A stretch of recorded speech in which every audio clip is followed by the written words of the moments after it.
Pada 2 Oktober 2018, jurnalis ternama dari Arab Saudi, Jamal Khashoggi, memasuki gedung konsulat Arab di Istanbul. Ini terakhir kalinya beliau terlihat dan dalam keadaan hidup. That is what I'm fearful of. It is becoming a one-man rule. He has a control on everything. He is creating an environment of intimidation and fear. Jamal Khashoggi adalah seorang wartawan senior, penulis, dan mantan manajer umum dan pemimpin redaksi Al Arab News Channel. Khashoggi adalah salah satu pemikir progresif yang paling banyak menyatakan pandangan tentang negaranya. Wartawan veteran ini lalu pergi ke Amerika Serikat pada bulan September 2017. Khashoggi menuduh pemimpin de facto Arab Saudi, putra mahkota Muhammad bin Salman, telah menindas para pemprotes. Saya meninggalkan rumah saya, keluarga saya, dan pekerjaan saya. Dan saya menyuarakan pandangan saya dengan tegas. Jika tidak melakukannya, sama saja dengan mengkhianati orang-orang yang di penjara. Saya bisa bersuara, sementara banyak orang lain tidak bisa. Khashoggi melanjutkan kritikannya terhadap pemerintah Saudi sampai dia memasuki gedung konsulat di Istanbul. Itulah terakhir kalinya dia terdeteksi.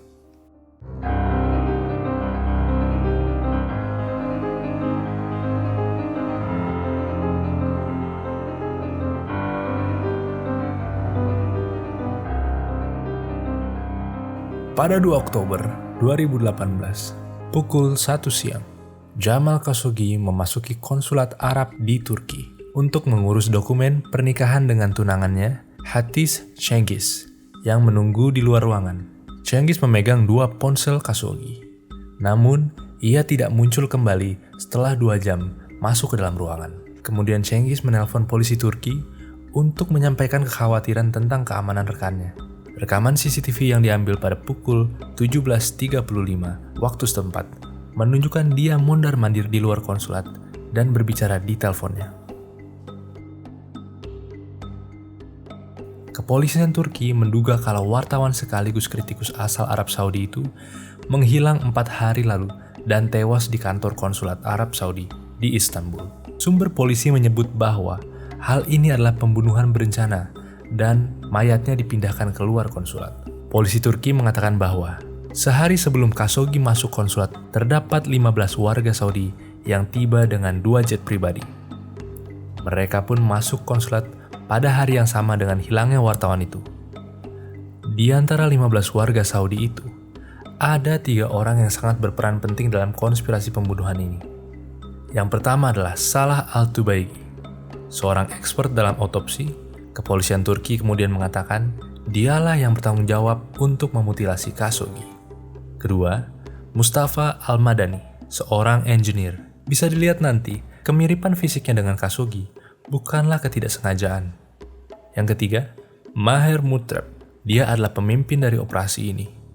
Dan setelah diselidiki, Mutreb memang memiliki link yang sangat dekat dengan Raja Arab Saudi. Arab Saudi mengklaim bahwa Khashoggi telah meninggalkan konsulat mereka di hari yang menghilang melalui bukti CCTV. Tetapi, tunggu dulu.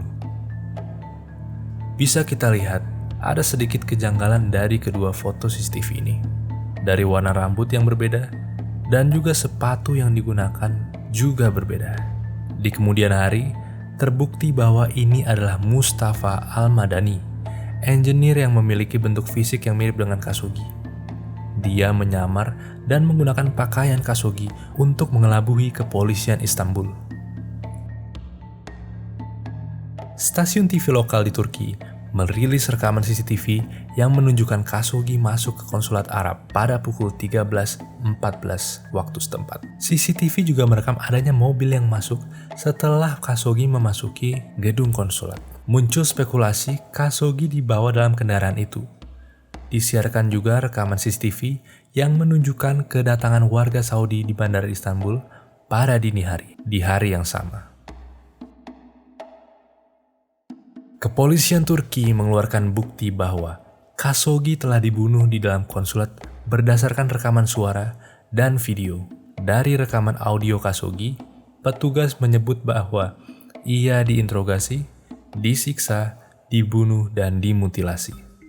Sebelum masuk ke gedung konsulat Arab Saudi, Khashoggi mengaktifkan fitur perekam pada Apple Watch yang ia kenakan.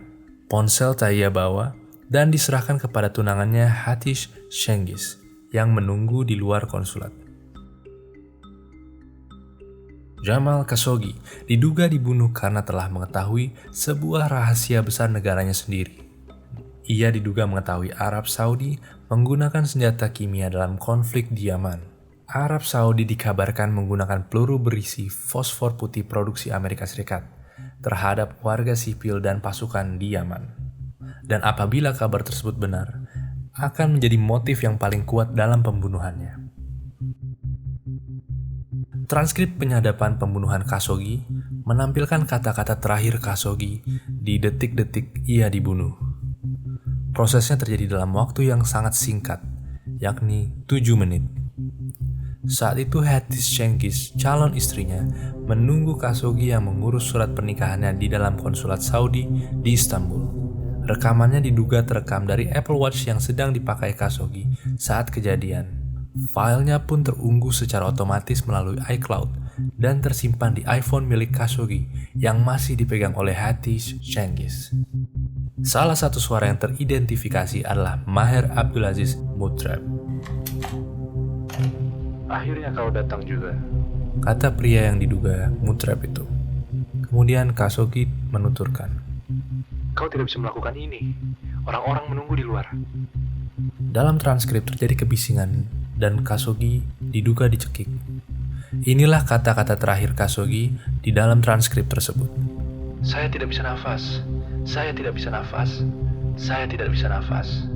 Itulah 3 pengulangan kata terakhir Khashoggi sebelum dirinya diduga dimutilasi. Pelaku yang melakukan diduga adalah Dr. Salah Muhammad Al-Tubaigi, kepala forensik medis di Kementerian Dalam Negeri Arab Saudi. Pakai earphone-mu atau dengarkan musik seperti saya. Kata Tubaigi kepada seseorang. Transkrip tersebut juga menampilkan kata gergaji yang mensinyalir Khashoggi dimutilasi. Hasil rekaman penyadapan di konsulat Saudi yang dirilis penyidik khusus PBB untuk HAM menyebutkan Tubaigi kala itu berbicara kepada Mutrab soal memutilasi korban. Mungkinkah disimpan di kantung? Jangan, terlalu berat.